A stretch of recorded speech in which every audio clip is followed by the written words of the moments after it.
नमस्कार दोस्तों, मैं हिम्मत से एक बार फिर आपके सामने उपस्थित हूँ एक नए विषय को लेकर। दोस्तों, इस युद्ध के खत्म होने के बाद मतलब ईरान और अमेरिका का जो युद्ध अभी सीज फायर्ड है और कभी भी वापस चालू हो सकता है, क्योंकि वो संधि वार्ता जो होनी थी वो तो फेल हो गई। लेकिन मैं ये कह रहा था कि कभी भी ये युद्ध समाप्त हो, इस युद्ध के समाप्त होने के बाद अमेरिका का वर्चस्व खत्म। दुनिया बदल रही है। दुनिया का जो ऑर्डर है वो बदल रहा है। तो उसमें अमेरिका एक सुपर पावर नहीं रहेगा। इसमें कोई दो राय नहीं है, कोई इसमें अतिशयोक्ति नहीं है। दोस्तों, अगर आपने हमारे YouTube चैनल महावीर समता संदेश को सब्सक्राइब न किया है तो सब्सक्राइब कर लें। बेल आइकन दबाना न भूलें। और अगर वीडियो अच्छा लग रहा है तो लाइक करें, फॉरवर्ड करें और लोगों को भी भेजें। दोस्तों, जो एक ध्रुवीय दुनिया बन गई थी पिछले 30-35 सालों से, वो अब इस युद्ध के बाद टूट रही है। मैं नहीं कह रहा ये वो देश कह रहे हैं जो अमेरिका पर विश्वास करते थे, जिनके बेस थे अमेरिका में, अमेरिका के बेस जिनके देशों में थे, वो तक अब भयभीत हैं। उनको भी अविश्वास हो गया है। उनको लगा है कि अमेरिका उनकी रक्षा नहीं कर सकता है। तो ऐसे में ये जो युद्ध चल रहा है, ये ये सिर्फ मिसाइलों और टैंकों की लड़ाई नहीं है दोस्तों। ये एक नई विश्व व्यवस्था बनाने की शुरुआत है। आज तक दुनिया एक धुरी पर टिकी थी, लेकिन अब सवाल उठ रहा है, क्या ये दौर खत्म हो रहा है?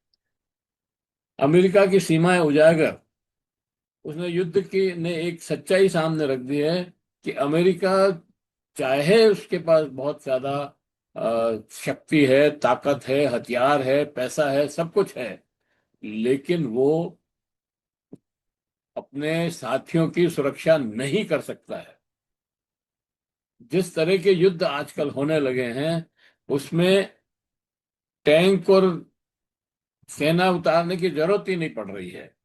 वो सीधे ऊपर से ऊपर लड़े जा रहे हैं। मिसाइल और जेट और वायुयान का भी अब शायद खत्म हो जाए, क्योंकि अब ड्रोन और मिसाइल से हमले होंगे। ड्रोन और मिसाइल से युद्ध लड़े जाएंगे। तो ऐसे में अमेरिका ने इस युद्ध में इजराइल को तो खुलकर साथ दिया। इजराइल की तो सुरक्षा करने की कोशिश की, हालांकि नहीं हुई। इजराइल का बहुत बुरा हाल है इस समय। इजराइल को जिस तरह से मिसाइलों से अटैक किया है ईरान ने और हिजबुल्लाह ने, उसकी कोई मिसाल नहीं है। आज तक इजराइल बहुत सुपर पावर बन के घूमता था उस क्षेत्र में। जिधर मर्जी हो उधर घुस जाता था, छुट्टे सांड की तरह, और जमीनों पे कब्जा कर लेता था। लेकिन इस बार उसको छठी का दूध याद आ गया। उसके ऊपर इतने जबरदस्त हमले हुए हैं, बैलिस्टिक मिसाइल से, ड्रोन से, रॉकेट से और बमों से, कि वो छठी का दूध याद आ गया, उस नानी का दूध याद। तो दोस्तों, ये जो सीनेरियो बन रहा है, इसमें सऊदी अरब, यूनाइटेड अरब अमीरात मतलब यूएई, इन देशों की रक्षा, इनको भी सुरक्षा नहीं मिल पाई है। इनको इनकी ये शिकायत है कि अमेरिका ने हमारी सुरक्षा की तरफ ध्यान नहीं दिया और केवल इजराइल की तरफ ही सारा फोकस रखा। उससे हमारे यहाँ मिसाइलें गिरी, हमारे जो इनके जो सैन्य अड्डे थे उनके ऊपर मिसाइलें गिरी अमेरिका के, और हमारे रिफाइनरियों पर गिरी, और कई होटलों पर गिरी। इस तरह से सारा हमको बहुत भारी नुकसान उठाना पड़ा। तो वो लोग भी अब ये सोच रहे हैं कि अमेरिका अब हमारी सुरक्षा नहीं कर सकता, तो हमें कोई और सुरक्षा के इंतजाम करने पड़ेंगे, वैकल्पिक।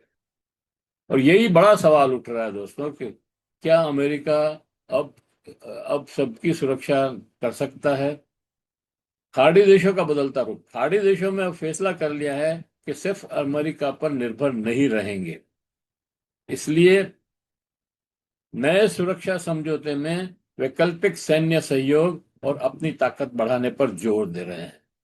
दोस्तों, ईरान जिस तरह से डिमांड कर रहा है, ईरान ने जिस तरह से मांग रखी है कि अमेरिका सारे बेस अपने सैन्य अड्डे हटाए गल्फ गल्फ रीजन से, और यहाँ से चला जाए बोरिया बिस्तर बांध करके। अगर ऐसा होता है तो निश्चित रूप से खाड़ी देशों को नई व्यवस्था करनी ही पड़ेगी, तो वो नया ऑर्डर बनेगा। पाकिस्तान जैसे देश के साथ समझौते हो रहे हैं, चीन और दूसरों से संबंध बढ़ते जा रहे हैं, तो ये और पुरानी व्यवस्था दरक रही है। ये सीधा सीधा दिखता है कि अमेरिका की एक साख यहाँ पर गिर रही है। अब दुनिया बदल रही है दोस्तों। पहले जो अमेरिका एक ध्रुव हुआ करता था, वो अब नहीं रहा।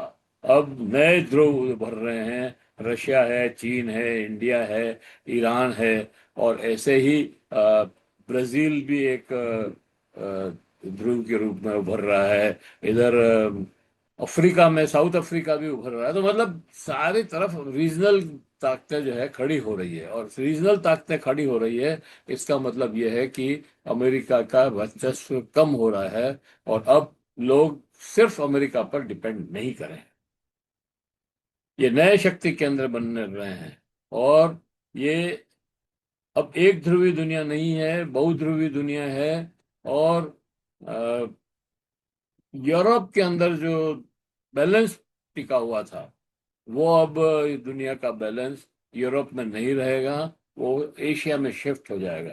क्योंकि एशिया में चार बड़ी ताकतें हैं: रूस, चीन, भारत और ईरान।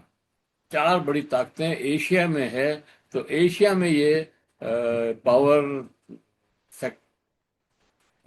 बैलेंस जो है शिफ्ट हो जाएगा। असली बदलाव क्या है? पहले क्या था?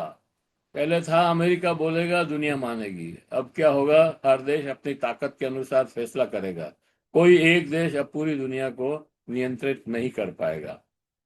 ये युद्ध सिर्फ सीमाओं को नहीं बदल रहा है दोस्तों, और न ये केवल फिलिस्तीनी और इजराइल का भाग्य तय करेगा। ये दोस्तों, ये ताकत का संतुलन बदल रहा है।